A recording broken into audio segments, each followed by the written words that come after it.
करनाल एक गांव हरसिंहपुरा से 24 नवंबर 2022 को उसी गांव की एक 55 साल महिला राजवंती अपने घर से कहीं गायब हो गई। पुलिस अब राजवंती की गुमशुदगी के मामले की जांच कर रही थी, लेकिन उनका कुछ पता नहीं चल रहा था। वो अपने घर में किसी को बताए बगैर कहीं चली गई थी।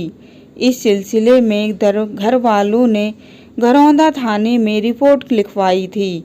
महिला की दिमागी हालत ठीक थी, किसी से कोई शिकायत परेशानी नहीं थी। अचानक कहाँ गई ये राज बना हुआ था। ऐसे में अब गुमशुदगी के इस रहस्यमय मामले की जांच CIA स्टाफ के हवाले कर दी गई। इस बीच पुलिस का ध्यान एक अजीब इत्तेफाक पर गया। इत्तेफाक ये कि जिस रोज से जसवंती देवी गायब थी, उसी रोज उसी गांव में एक लड़की की एक दर्दनाक हादसे में मौत हो गई थी।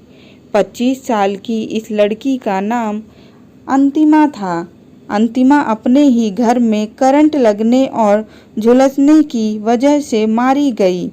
ये वारदात तब हुई जब लड़की के घरवाले बाहर थे।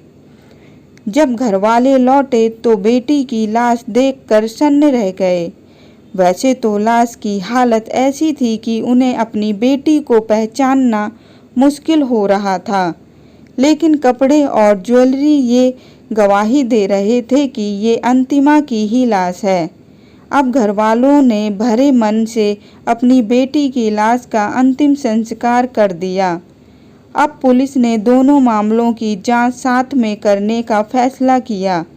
पता चला कि अंतिमा की मौत को हादसा मानकर ही उस मामले में घरवालों ने अंतिम संस्कार कर दिया था। उसकी मौत की कोई जांच नहीं हुई थी। ऐसे में CIA स्टाफ ने अंतिमा की मौत के बारे में पता करना शुरू किया। अंतिमा की मौत के बाद पुलिस ने उसके सोशल मीडिया अकाउंट्स की पड़ताल की और इस कोशिश में उसे एक चौंकाने वाली बात पता चली। उसका सोशल मीडिया अकाउंट एक्टिव था और लोकेशन उत्तर प्रदेश के शामली में दिख रहा था। अब CIA स्टाफ की टीम करनाल पहुंची और उसने सीधे उस जगह पर दबिश की दी जहां का लोकेशन शो हो रहा था।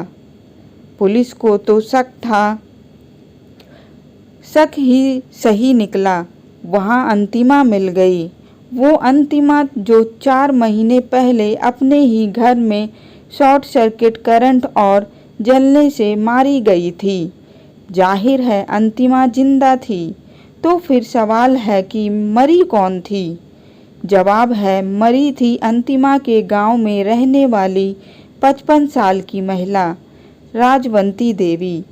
पुलिस के शिकंजे में आई अंतिमा ने बताया कि उसका शामली के एक लड़के से फेसबुक पर अफेयर था, लेकिन घरवाले इस रिश्ते के लिए राजी नहीं थे। ऐसे में वो अपनी मौत दिखाकर अपने आशिक के साथ सुकून की जिंदगी जीना चाहती थी। प्लानिंग उसने पहले से तैयार रखी थी, बस उसे मौके का इंतजार था। इत्तेफाक से 24 नवंबर को उसके घरवाले कहीं बाहर गए थे और मौका पाकर उसने अपने पड़ोस में रहने वाली राजवंती देवी को बुला लिया। इसके बाद उन्हें पानी में नींद की गोली मिलाकर दे दी। जब राजवंती गोली खाने की वजह से बेहोश हो गई तो पहले उसने राजवंती का गला घोटा, फिर करंट लगाया और फिर अपने कपड़े पहनाकर आखिरकार उसकी लाश जला दी ताकि उसकी पहचान ना हो सके।